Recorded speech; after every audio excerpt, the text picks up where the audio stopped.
வணக்கம் மாணவர்களே, எல்லாரும் எப்படி இருக்கீங்க? இப்போ இந்த வீடியோவில் நம்ம என்ன பார்க்க போகிறோன்னா, 7ஆம் வகுப்பு தமிழ் பாடத்தில் நமக்கு 3ஆம் பருவத்தில் இயல் 3ல் வினா விடை வகைகள்ங்கிற இலக்கண பகுதி கொடுத்துருக்காங்க. இப்போ நம்ம இதில் இருக்க ஆன்சர்ஸ் பார்க்கலாம். ஃபஸ்ட்டு பாருங்கள், சரியான விடையை தேர்ந்தெடுத்து எழுதுக. அதில் ஃபஸ்ட்டு ஒன் வேர்ட், தான் அறியாத ஒன்றை அறிந்து கொள்வதற்காக வினவுவது டேஸ். ஆன்சர் அறியா வினா. அடுத்து இரண்டாவது, மட்டைப்பந்து விளையாட தெரியுமா என்னும் வினாவுக்கு கால்பந்து விளையாட தெரியும் என்று கூறுவது டேஸ். ஆன்சர் இனமொழி விடை. அடுத்து மூன்றாவது, விடை டேஸ் வகைப்படும் கேட்டிருக்காங்க. ஆன்சர் 8. அடுத்து, விளையாடுவாயா என்ற வினாவுக்கான விடையை விடை வகையுடன் பொறுத்து சொல்லியிருக்காங்க, பொறுத்துக. இப்போ நம்ம ஆன்சர் பார்க்கலாம். ஃபஸ்ட்டு விளையாடுவேன், அதுங்கிறது என்னது? ஒரு நேர் விடை. அடுத்து, விளையாட மாட்டேன்னு சொல்கிறது என்னது? மறை விடை. அடுத்து, கை வலிக்கும்னு சொல்லுது இனமொழி விடை. அடுத்து படிக்க வேண்டும்ங்கிறது இனமொழி விடை. கை வலிக்கும்ங்கிறது உருவது கூறல் விடை. குறிச்சிக்கோங்க. 2, 4, 1, 3. அடுத்து குருவினாக்கெல்லாம் ஆன்சர்ஸ் பார்க்கலாம். ஃபஸ்ட்டு குருவினாக்கான ஆன்சர் 59ஆம் பக்கம் இருக்குது. அடுத்து 60ஆம் பக்கம், அடுத்து 61, அடுத்து 59ஆம் பக்கம். முதல் 59ஆம் பக்கம் எடுத்துக்கோங்க. 59ஆம் பக்கம் பாருங்கள், வினா வகைன்னு சொல்லி கொடுத்துருக்காங்களா, அந்த 2 லைன் மட்டும் குறிச்சிக்கோங்க. அறிவினா, அரியா வினா, ஐய வினா, கொழல் வினா, கொடை வினா, ஏவல் வினா என்று வினா 6 வகைப்படும். அந்த 2 லைனை மட்டும் குறிச்சிக்கோங்க. குருவினா ஃபஸ்ட் கொஸ்டினுக்கான ஆன்சர். அடுத்து இரண்டாவது குருவினாக்கான ஆன்சர் அடுத்த பேஜில் இருக்குது. அதில் பார்த்தீங்கன்னா ஒரு பாக்ஸ் கொடுத்துருக்காங்களா, அதில் நேர்விடைன்னு சொல்லி கொடுத்துருக்காங்க பாருங்கள்.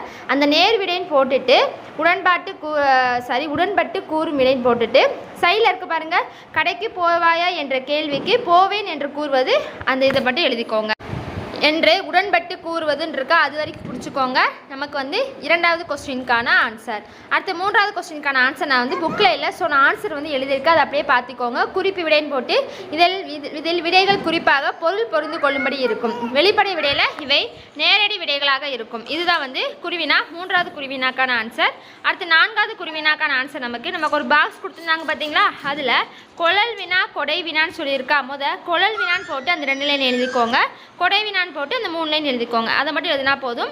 இதுதான் நமக்கு குருவினா நான்காவது கொஸ்டினுக்கான ஆன்சர். அடுத்து நமக்கு அது பின்னாடி மொழியாளரும் சொல்லி கொடுத்து நமக்கு சில ஒன் வேர்ட்ஸ்லாம் கொடுத்துருக்காங்க. இப்போ நம்ம அதற்கான ஆன்சர்ஸ் நம்ம பார்க்கலாம். பாருங்கள், கீழ்காணும் தலைப்புகளில் ஒன்றை தேர்ந்தெடுத்து கவிதை எழுத சொல்லியிருக்காங்க. இப்போ நம்ம அந்த கவிதைக்கான ஆன்சர் பார்க்கலாம். நம்ம இதில் தன்னம்பிக்கைங்கிறதுக்கான கவிதை எழுதியிருக்கோம். நீங்கள் இன்னொரு கவிதை கொடுத்துருந்தாங்களா, அது கூட எழுதலாம். ஸோ இந்த இதாக எழுதுன்னு கிடையாது.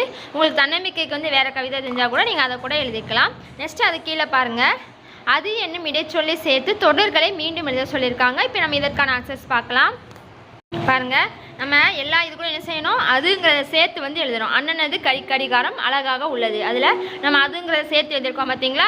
அதே மாதிரி நமக்கு கொடுத்துருக்க அந்த தொடரில் எல்லாத்தையும் என்ன செய்யணும், அந்த அதுங்கிற அந்த இடைச்சொல்லை என்ன செய்யணும், சேர்த்து எழுதணும். நம்ம ஆன்சர் எழுதியிருக்கோம், அதை அப்படியே பார்த்து எழுதிக்கோங்க. நெக்ஸ்ட்டு நமக்கு அதுக்கடுத்து சரியான இணைப்புச்சொல் கொடுத்துருக்காங்க. நமக்கு இதில் என்ன இணைப்புச்சொல் வரும்னு சொல்லி எழுதியிருக்காங்க. ப்ராக்கெட்டில் கொடுத்துருக்காங்களா மேலே, நம்ம என்ன செய்யணும், அந்த ப்ராக்கெட்டில் எந்த இணைப்புச்சொல் வரும்னு சொல்லி அதை பார்த்து அப்படியே எழுதணும். ஸோ இதே அப்படியே பார்த்து எழுதிக்கோங்க. ஃபஸ்ட்டுக்கு இல்லை என்றால், அடுத்து அதனால், ஏனெனில், எனவே, அடுத்து மேலும். இதை அப்படியே பார்த்து எழுதிக்கோங்க. நெக்ஸ்ட் அடுத்த பேஜில் என்ன கேட்டிருக்காங்க, சரியான வினாச்சொல் கேட்டிருக்காங்க. நெல்லையப்பர் கோவில் என்னது, எங்கு உள்ளது, அப்படி தான் கேட்போம். அடுத்து முதல் ஆழ்வார்கள் எத்தனை பேர், அடுத்து எத்தகைய சொற்களை பேச வேண்டும், அடுத்து இயேசு காவியம் என்னும் நூலை எழுதியவர் யார், தர்மம் என்பதன் பொருள் யாது, தர்மம் என்பதன் பொருள் யாது. இதை ஆன்சர். அடுத்து நமக்கு அதை அப்படியே பார்த்து எழுதிக்கோங்க. நெக்ஸ்ட்டு பின்வரும் தொடரை படித்து வினாக்கள் எழுதுக சொல்லி கேட்டிருக்காங்க. நம்ம இப்போ அதுக்கான ஆன்சர் பார்க்கலாம். பாருங்கள், நமக்கு ஒரே ஒரு தொடர் கொடுத்துருந்தாங்க. நம்ம அந்த தொடரை வச்சு எப்படிலாம் நம்ம வினாக்கள் எழுப்பலாம்னு சொல்லி ஆன்சர் கேட்டிருந்தாங்க. ஸோ நம்ம ஆன்சர் உங்களுக்கு காமிச்சிருக்கோம் பார்த்தீங்களா. இதை என்ன செஞ்சுக்கோங்க, அப்படியே பார்த்து எழுதிக்கோங்க. யார் தன் தோளுடன் பள்ளிக்கு சென்றால், பூங்குடியாடம் பள்ளிக்கு சென்றால். ஸோ அது மாதிரி நிறைய கொஸ்டின்ஸ் கேட்கலாம், அதை அப்படியே பார்த்து எழுதிக்கோங்க. நமக்கு அதுக்கடுத்து கீழே முழு சொற்றொடராக்குன்னு சொல்லி சில கொஸ்டின் கொடுத்தாங்களா, 5 கொஸ்டின். இப்போ அதற்கான ஆன்சர் தான் நம்ம பார்த்துட்ருக்கோம். இதே அப்படியே பார்த்து நீங்கள் உங்கள் புக்கில் எழுதி வச்சுக்கோங்க. நமக்கு ஒரு தலைப்பு கொடுத்துருப்பாங்க, அதை என்ன செய்யணும், அது ஒரு முழு ஒரு சொற்றொடராக நம்ம மாற்றி எழுதணும். ஸோ அதே அப்படியே என்ன செஞ்சுக்கோங்க, பார்த்து எழுதிக்கோங்க.